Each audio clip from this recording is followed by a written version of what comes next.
Hello friends, நீங்கள் பார்த்துக்கிறது all techniques YouTube channel. இன்றைக்கி நம்ம வீடியோவில் என்ன பார்க்க போகிறோம்னா, இந்த சிகரெட் லைட்டர் அல்லது கேஸ் லைட்டர்னு சொல்லுவாங்க. இந்த கேஸ் லைட்டரை நம்ம எக்ஸ்டர்னலாக ஹீட் பண்ணால் என்ன நடக்கும் அப்படிங்கிறத தான் பார்க்க போகிறோம்.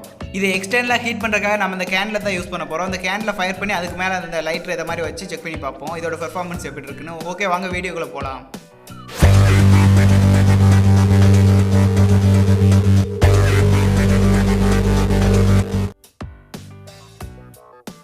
இந்த லைட்டரை ஹைட்டாக வச்சுருக்கணும். ஹைட்டாக வச்சுருக்காக நான் அந்த கட்டுக்கம்பியில் இந்த மாதிரி ஒரு சின்ன ஸ்டாண்டு மாதிரி ரெடி பண்ணிக்கிட்டேன். இந்த ஸ்டாண்டில் நம்ம அதை ஃபிட் பண்ணி இதை கொஞ்சம் ஹைட்டாக வச்சுக்கிடலாம்.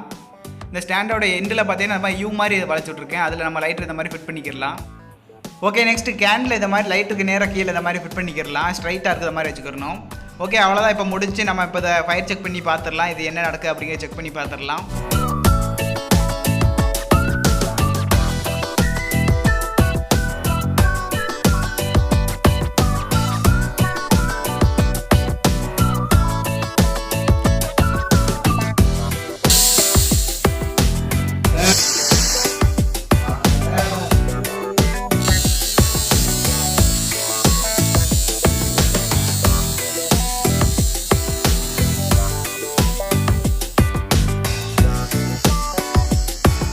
இந்த லைட்டரில் பார்த்தீங்கன்னா கேஸ் சைடில் ரொம்ப ப்ரெஷராக வந்ததுனால ஸ்டார்டிங்கில் கேனில் அணைஞ்சிருச்சு. அது கேனில் அணைஞ்சதுனால இது ஃபயர் ஆகலை, கேஸ் ஃபுல்லாக வெளியில் போயிடுச்சு. ஓகே, இப்போ நம்ம இதில் இன்னொரு லைட்டரை ஃபிட் பண்ணி மறுபடியும் செக் பண்ணி பார்ப்போம்.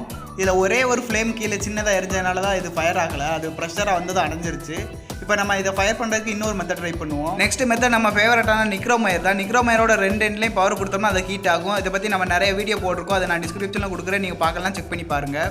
இந்த நிக்ரோம் ஒயரை நம்ம இப்போ லைட்டருக்கு பின்பக்கமாக அந்த மாதிரி வச்சு யூ ஷேப்பில் வச்சு அதை ஃபயர் பண்ணி பார்க்கலாம். இந்த நிக்ரோம் ஒயர் பார்த்தீங்கன்னா நான் லைட்டர்லேயே டேப் போட்டு ஓட்டிட்டு இதில் நம்ம கேனில் நிக்ரோம் ஒயர் ரெண்டையுமே நம்ம யூஸ் பண்ணலாம். ஓகே, இப்போ நம்ம இது எப்படி ஃபயர் ஆகுது அப்படிங்கிறத பார்த்துடலாம்.